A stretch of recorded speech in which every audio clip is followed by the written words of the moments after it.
What's up everybody, Colors2000 here. Welcome back to another video. Today we have my reactions for the 2020 Money in the Bank show. And before I get into the individual matches, I just want to say I actually really enjoyed it. I thought overall it was an enjoyable show. Some of the matches weren't the best, but like wasn't terrible. And it was short, it was like 2.5 hours long, so thank God. Like normally shows end around 3, half 3, 4 o'clock here, so to have one finish about 2:30 means I get extra sleep, so yeah, I enjoyed that. And yeah, there's like some stuff that I enjoyed. So yeah, let's just get straight into it. The pre-show, Jeff Hardy versus Cesaro. Jeff Hardy's my favorite wrestler of all time. Cesaro is just Cesaro. Everyone loves him because he's awesome. So I enjoyed it. It was fun kickoff match. Yeah, it's kind of what I'd expect from both Jeff Hardy and Cesaro. So yeah, it was enjoyable. Jeff Hardy, of course, getting the win. Like him recently coming back from injury, it was kind of expected, in my opinion, for him to get the win here. So yeah, no complaints there.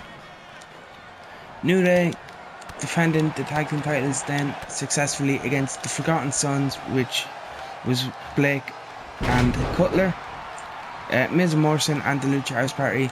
And there's something about the Lucha House Party, whenever in these multi-man tag matches, everyone knows they're not going to win, they're just in there to make up the numbers, but they always seem to steal the show. They did it at the Elimination Chamber, they've done it again tonight. Like Matt Leak and Lindsay had some great spots between them. There's one weird part of the match. It was a failed 4-way, which meant there was no DQs, no disqualification, no DQs. But the ref sent Gunner, what's his name, WWE, Rikers. So I used to call him Gunner from his TNA run. Sent Riker back to the back, and even Cole and Graves and commentary were like, it's no DQs. I don't know why the ref sent him to the back, so that was kind of odd. But yeah, with the Usos just like recently regaining the titles on SmackDown, it's kind of obvious, for me at least, that they'd get the win in this one. Then we had Bobby Lashley defeating R-Truth. Of course, this was meant to be MVP versus R-Truth. MVP and Truth were like going back and forth on the mic. Lashley comes out and just goes to MVP. I'll take this one. And yeah, he beats R-Truth. I hope they do something with Lashley. I'm a big fan of Lashley. Like, he has everything to be a world champion. The size, the power. He can go in the ring. Like, he's even decent on the mic. Just look at his TNA run. He's shown he has what it takes to be a top guy for a company. And later on the show, R-Truth did cut a promo. I'm just going to talk about it here because I can't remember exactly where the placement was. I have yeah, and he's basically like, oh, I missed the 24/7 title. I'm going to get my 24/7 I-95, whatever he calls it, TV European hardcore title back. And he says he's going for Tom Brady, which I think he's a teammate of Gronkowski. I don't know. I know that he used to play for the Patriots with him, but I don't know. I know Gronk moved recently, so I think Brady did as well. I don't know if they're still at the same team. Like, of course they're not with the Patriots. I just know they've both moved on. I don't know if they moved to the same place. Like, I'm not the biggest NFL guy. Like, I'd watch the Super Bowl. I play Madden a bit. Like, that's about it. So if I'm wrong, don't jump on me. But yeah, so R-Truth hopefully gets his 24/7 title back in the future. Bayley defeats Tamina, and I actually enjoyed this match. I thought it was decent.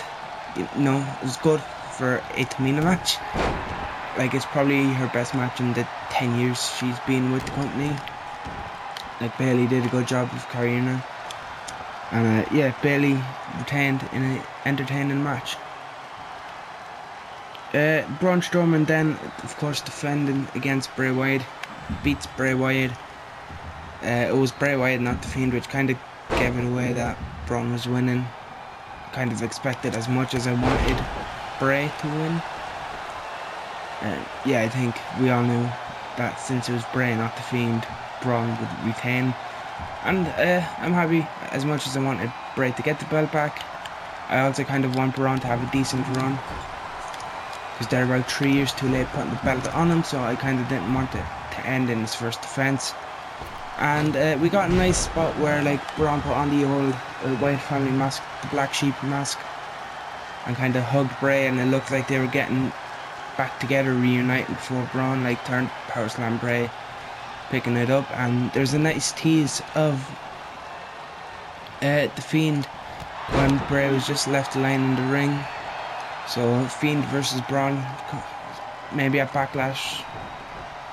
I won't be against. And then what? My favorite non-Money in the Bank match. Seth Rollins loses against Drew McIntyre. Of course, Drew defending his WWE title again. Kind of what everyone expected Drew to retain his first title defense. It was a fantastic matchup, very good. I loved the finish. Of course, after the match, Seth shaking Drew's hand, so maybe I'm kind of interested to see where they go with Seth from here. They did give him new entrance music, so it wouldn't make sense to drop the Messiah gimmick just yet. So I'm interested to see where they go after the handshake. And I've seen some people online saying it was like a 5-star matchup or a 4.5 or 4 3/4 matchup. I don't know if I'd say it was that good. I might have to rewatch it. It was like late here. I was kind of just forcing myself to stay up at that point because I really wanted to see the Money in the Bank matches. So yeah, I might give that a rewatch later when I get a bit of time from like my college work. So yeah, but I did enjoy it. It's around a 4-star, like a bit less than what everyone else is saying, but that might just be I was like half asleep watching, just trying to keep myself awake for what was to come. But yeah, I did enjoy it. And then we had the 2 Money in the Bank matches taking place at the same time. I thought they were going to be cutting through throughout the show, but they didn't. They just had them both at the end, which I much prefer, rather than cutting back and forth between them. Like from going to something they were doing in Titan Towers, then to like back to the Performance Center and then back. So yeah, happy with that. Like both were very good. There's some good spots. I liked how the Raw one, or the women's one, sorry, went like Asuka starting off jumping off a balcony and then basically playing hide and seek for the rest of the video with all 5 women from Raw just basically running around trying to catch Asuka. It was fun. There's some great spots like Otis dropping weight on AJ Styles and AJ trying to get Ray to help him, and Ray just basically saying no. That was fun. Bruce Pritchard as Brother Love made a cameo. We've seen a bit of Vince that we'll talk about in a bit. Johnny Ace, Budokan. If you watched Deadlock, you know what I'm going for there. Mrs. Baba. Johnny Ace made an appearance. People Power. John Laurinaitis. There's some weird guy dressed as a clown. But yeah, there's some like fun. It was really fun. I was kind of hoping it'd be shot like DDT, but it was kind of a mix of cinematic and kind of what DDT would do. It's like how I'd imagine DDT would shoot stuff with Jeremy Borash and a WWE production team. But yeah, some good spots.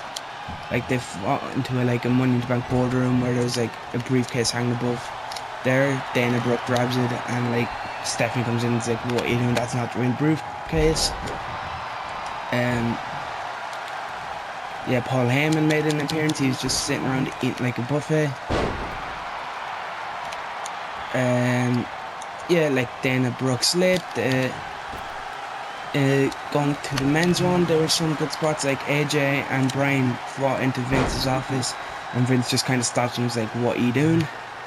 And I don't know if they meant it, but I kind of like this symbolism, not really symbolism, but I kind of like how it was AJ and Bryan, kind of two indie darlings, two people who made their name outside of the WWE, getting told off by Vince. I think it just added that little bit more to it.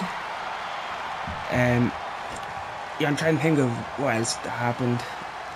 There was a room with a coffin in it that Aleister Black let AJ Styles in. He was getting like flashbacks to the Boneyard, which was funny. And then like eventually they just make their way up to the roof. Like the women get there first. Asuka is there with Nia and Lacey, and they're just fighting. Like Shayna, Dana and Carmella just kind of disappeared. Yeah, Asuka was like climbing up the ladder. In comes Corbin. Corbin tries to stop her. Asuka's like, nope, just slaps him and then kicks him in the head, knocking Corbin off the ladder before grabbing the women's briefcase. I don't know why Corbin tried to stop Asuka instead of just trying to grab the other one at the same time, and he probably would have won because he's the only man up there at the time. But for some reason he wanted to stop Asuka, which ended up costing him there. Then after that, the men climb up to the roof, and like they're fighting on the roof in the ring. Corbin kills Rey Mysterio and Aleister Black, and when I say kills him, I mean they threw him off of a roof, and that's it, they're dead. Which like was a cool looking spot. Like literally killing him. The finish was good as well. It was an interesting one for a Money in the Bank. It was Corbin and AJ on top of the ladder. They both kind of unhooked the briefcase at the same time, both holding onto it, and they're fighting over it, and they kind of just drop it, and Otis catches it, and Otis becomes Mr. Money in the Bank, and I was doing the caterpillar all around my house because Otis is the man. And in my predictions I said I'm going with Otis. I believe in Otis, but I didn't know if WWE would believe in Otis. So for them to pull the trigger and put the briefcase on Otis, as well as Asuka, the two that I really wanted to win because I just find them so entertaining. I'm very happy to see where they go with them in the future with the briefcases, and hopefully both of them successfully cash in. Just imagine if what's happening on your screen in WWE 2K20 happens like Friday on SmackDown. Otis hitting the caterpillar on Braun Strowman, goes for the cover, 1, 2, 3, and Otis beating Braun for the Universal title. That would just be lovely. But yeah, overall I really enjoyed it. Drew and Seth, good. Money in the Bank, fantastic. Really highly check it out. I probably would say I liked it better than the Boneyard. I don't know. Like, it depends. It might just be because it's fresher. I might be saying that. I don't think it was as good as the Funhouse. I liked how unique the Funhouse was for Mania. But yeah, I did enjoy it very, very much. And yeah, I'm interested to see what they do with Otis and Asuka going forward. But that's going to be it for this video. Hit that like button if you did enjoy. Let me know what you thought of Money in the Bank in the comments. Subscribe if you're not already, and I will see you in the next one.